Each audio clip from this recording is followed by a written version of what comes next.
Alors ici on est sur l'essai numéro 5, c'est un essai plante compagne colza. C'est un protocole qui a été répété 6 fois au niveau des zones de production du colza.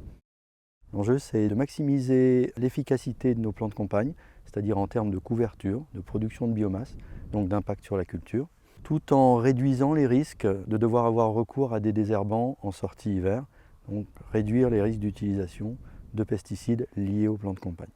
Ces essais répondent aux enjeux de la troisième voie de l'agriculture, notamment par une optimisation de la biomasse, donc une meilleure alimentation azotée des colzas au printemps, donc potentiellement des économies d'intrants de ce côté-là, en visant aussi à limiter les utilisations de désherbants, donc encore un abaissement des IFT, un abaissement des IFT herbicides.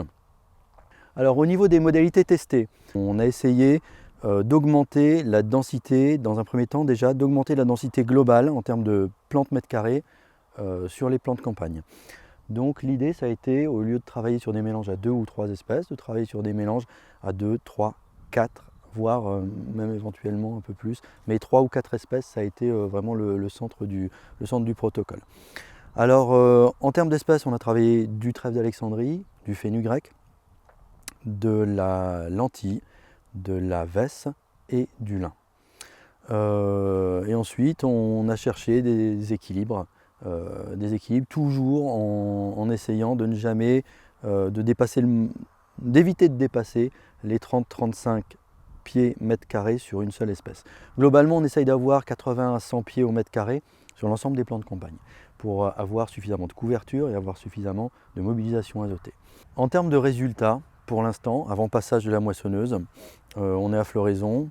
Ce qu'on a constaté sur l'ensemble des 6 protocoles, globalement, c'est déjà une destruction totale dans le cadre de l'hiver 2020-2021, une destruction totale des plantes campagne, quels que soient les mélanges qu'on a utilisés. L'impact azote, très important, on a vu qu'on a réussi à maximiser vraiment les biomasses de plantes campagne entrée-hiver, et donc on constate des colzas qui sont plus hauts, des colzas qui en montaison étaient plus forts en biomasse, plus en feuilles.